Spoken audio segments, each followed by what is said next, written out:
And some dissent on the now completed Republican platform from our guest commentators, author Gore Vidal. Is the dovish plank on Vietnam a cunning device to get peace-minded voters to vote for war-minded candidates? I happen to be suspicious because in 1964 I voted for Lyndon Johnson and peace. And editor William F. Buckley, Jr. The platform is an excellent example of the capacity of a platform to reconcile different points of view. On the one hand, there is something in it for most Republicans. On the other hand, a dove-minded candidate could select and stress certain phrases, as could a war-minded candidate. We'll be back with a full report on all that happened in Miami in the 24 hours before the convention in 1 minute. 10 seconds.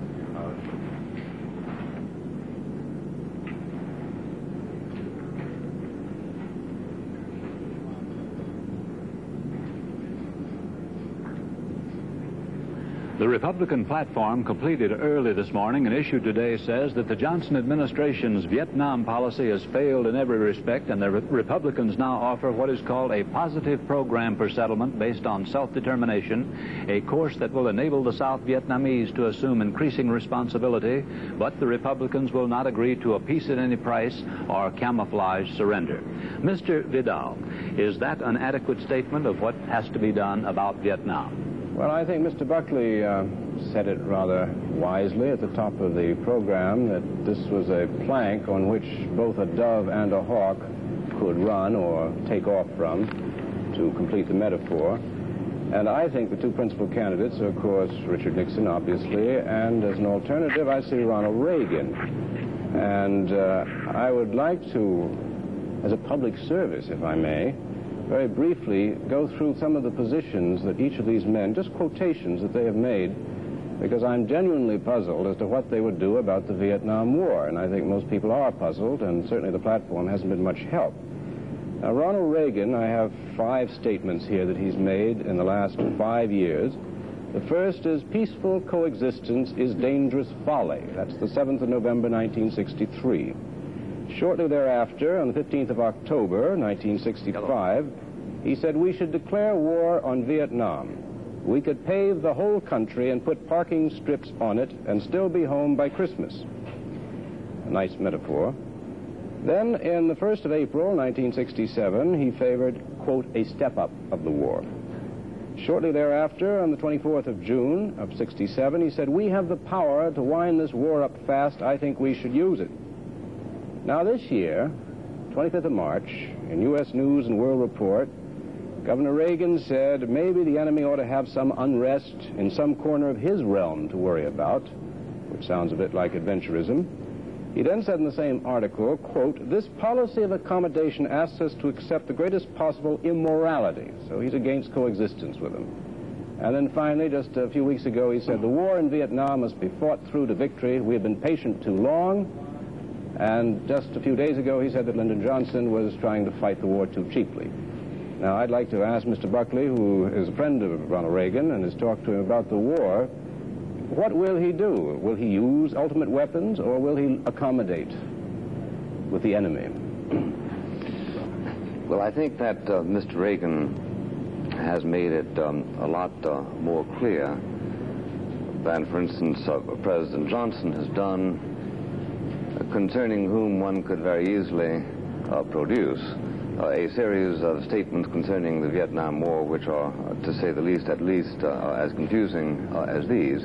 I think Mr. Reagan has been pretty well clear that he is prepared to leave alone any country in the world which itself is prepared to leave us alone. I remember his remarking his enthusiasm for a formulation by Senator Fulbright.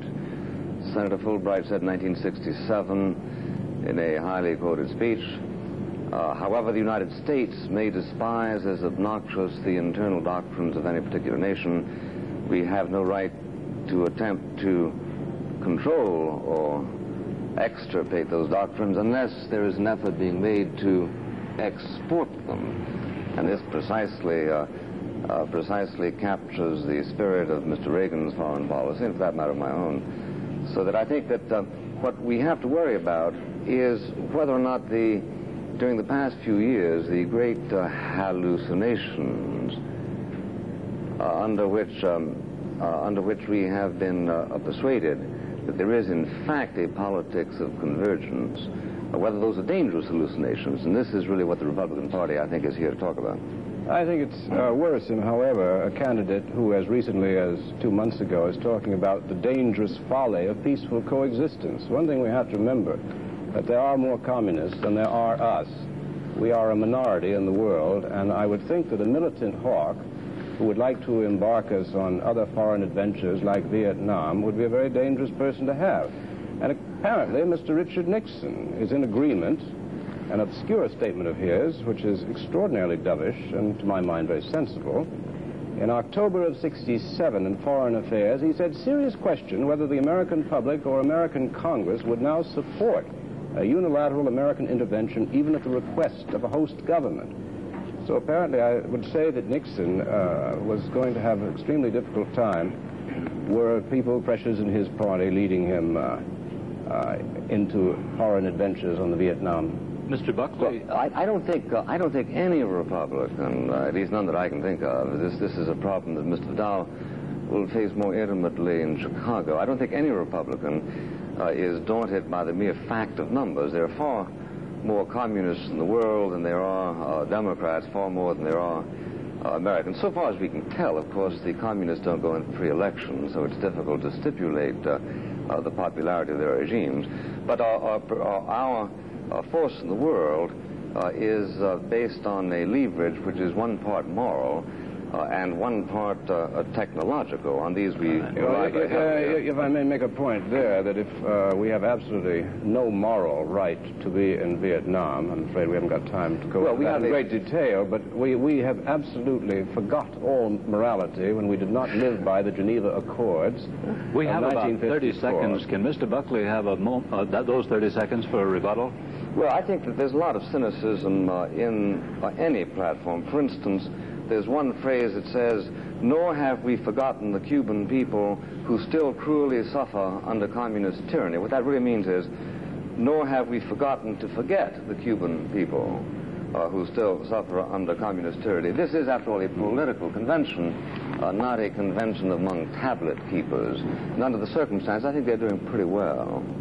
Well, thank you very much, Mr. Vidal. Mr. Buckley, I'm sorry we don't have more time, but we do have 4 more nights, and we'll make the most of them beginning tomorrow. Every night we intend to call on political editor Bill Lawrence.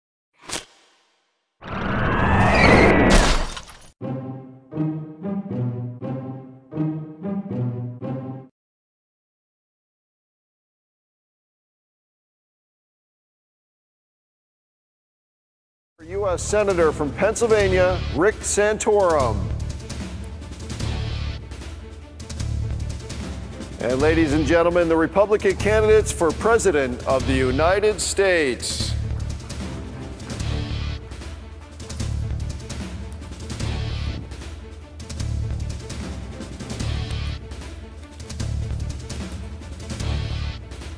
Photo spray, photo spray. And now please rise for our national anthem performed by the University of North Florida Chamber Singers.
And candidates, please take your positions at the podiums while I tell you a little bit more about how this debate will work.